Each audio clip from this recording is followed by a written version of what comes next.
What's going on, everybody? Josh McCarty and Stokes from Built in Buffalo. And Stokes, I want to talk about Sean McDermott. In your opinion, is he going to be on the hot seat in 2023? That is a super tough question because it's like as soon as we get a taste of the good life, it's like, well, it's not good enough, and that's where the fine line is because it may not be good enough, but like, what are we expecting? What are we wanting? And I have a really tough time answering this question. I don't think he's going to be on the hot seat, but I mean, when you look at the way these seasons have ended, it feels like he was just outclassed in many of these moments, and we the one of the big issues is we just don't know the issue. We don't know how this thing happened. So is we have all we have to do is just wonder whether it is McDermott that's the issue. The way the Bengals game happened, it felt like a really bad day for McDermott. There's no two ways about it. It didn't look like his team was ready to play. Schematically, it felt like they were outcoached. There's a lot that went into this team that we all understand, but at the end of the day, they are his responsibility.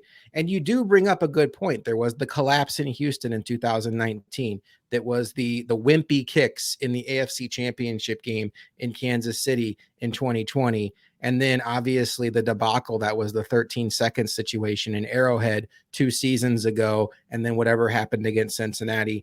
But Stokes, I don't think he's on the hot seat, and this is why. For me, hot seat means there is a defined line of expectations. If you don't make it to that line of expectations, you are going to be fired.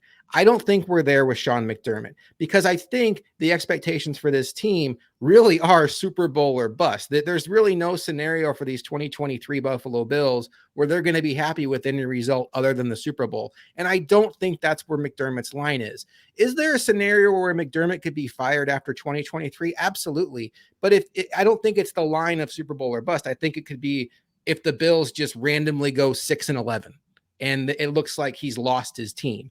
That to me isn't hot seat. That is, whoa, chaos came out of nowhere and blindsided us. That's my read on the situation, where I still think we're probably another year away from the hot seat. Yeah, I'd be really shocked if the Bills were that bad and he ended up being fired. But if the Bills are that bad, like there's something catastrophic that has had to happen, because you feel like with the roster as is and Josh Allen, like the floor is 10 wins. Like that's just how we feel as fans, and as we look at the team. So yeah, I'd be really shocked. But you know, I believe we talked about it before the season. It all depends on how the season is. Like if we go 5 straight times where the end of the season is just like, hey, McDermott just looks like he wasn't on the same level as the guy across the field.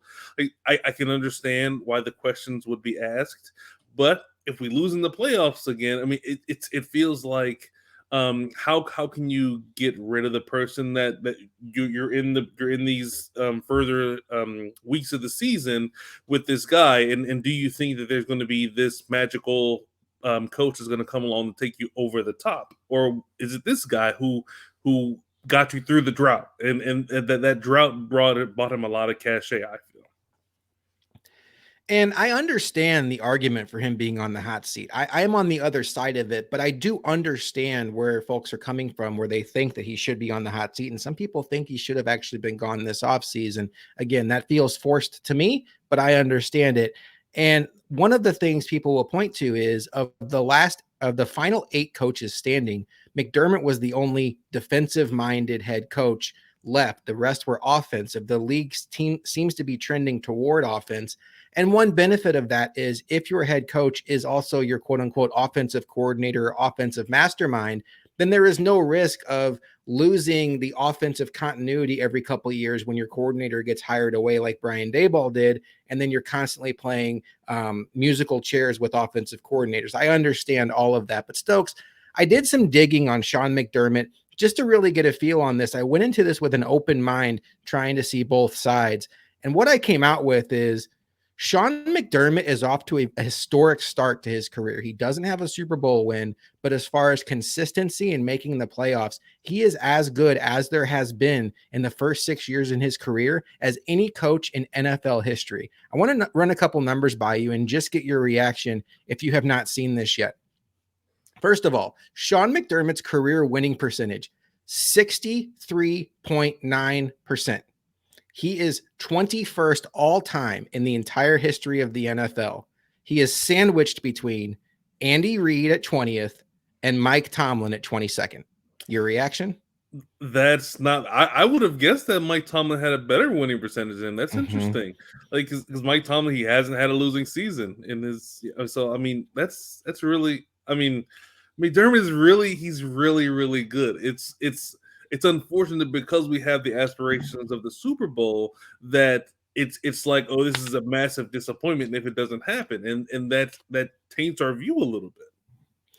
So the first pushback you would get on that is, well, Andy Reid and Mike Tomlin have been coaching for way more seasons than Sean McDermott. And Mike Tomlin obviously had seasons where Ben Roethlisberger got hurt and he had to coach Duck Hodges, or he had to groom Kenny Pickett to be his quarterback. So it wasn't always sunshine and rainbows. And McDermott has had Josh Allen for 5 out of his 6 years, and it's been mostly with a really good roster. So I understand all of that. But then if you want to compare it to coaches with the same 6-season sample size, here's a list of coaches that only have 6 seasons coaching on their resume: Sean McVay, Kyle Shanahan, and Doug Peterson. Reminder, Sean McDermott's career winning percentage, 63.9. He's ahead of Sean McVay, who's at 61.2. Kyle Shanahan, who is really thought of as like the boy wonder future of the league coach, 53.1%. McDermott's 10 full percentage points ahead of him. And then Doug Peterson, who has a Super Bowl championship, 53.1% as well. So McDermott is outclassing these coaches, especially in McVay and Shanahan, who people look to as the future of the league. Yeah, and I think that the biggest difference, of course, is all 3 of those other coaches have coached in Super Bowls. They've led their teams to Super Bowls, and I think that he would be in rarefied air if next year he gets the Bills to a Super Bowl, whether they win it or not. So I as you said, I can understand why someone would think that he's on the hot seat, but we don't really know. We don't understand how good we have it. It's like this is what can't have nice things type of situation.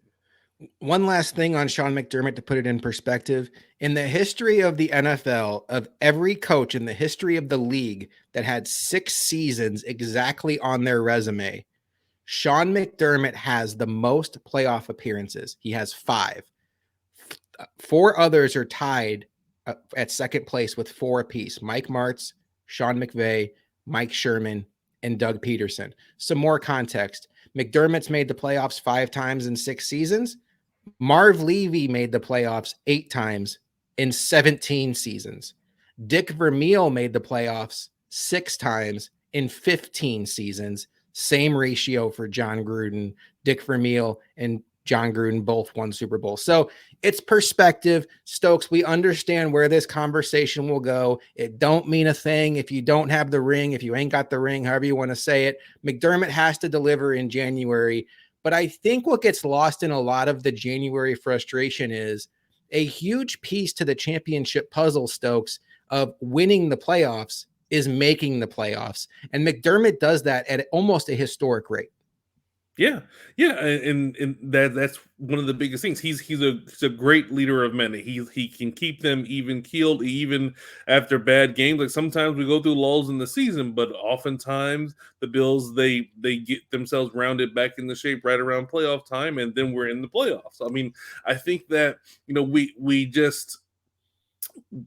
don't we've been removed from the drought years now. Now we're 6 years or 5 years into or through it, and we don't really understand. We don't want to go back, but now we just want to go full throttle. We need a Super Bowl, and I mean I think he should still be the coach, of course. But I mean, I'm craving that Super Bowl just like everyone else, and I feel like he's the guy to do it. But I I have reservations of my own. Like when you just get outmanned, or not outmanned, but outcoached so frequently in with these guys, or against these guys, you know you have to get through to win Super Bowl. Like that scares me. Um, but I mean, I don't know who would come in and be a better leader than he is. That's the tricky part because there was a name available this offseason, Sean Payton, but I don't know that Sean Payton is necessarily objectively better than Sean McDermott, but he's at least in the conversation, does have a Super Bowl similar winning percentage. McDermott's a little bit ahead, but Payton obviously has a longer career.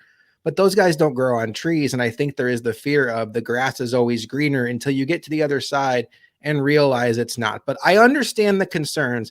You don't want to wind up in a situation where you have Marty Schottenheimer as your head coach, coaching a historically talented Chargers team with Sean Merriman, LaDainian Tomlinson, Antonio Gates, Phillip Rivers, and they can't get past the second or third round of the playoffs, and they never win a championship because for whatever reason, the coach continues to get in his own way when it matters most. Stokes, it's a tricky puzzle the Bills are going to have to try to figure out.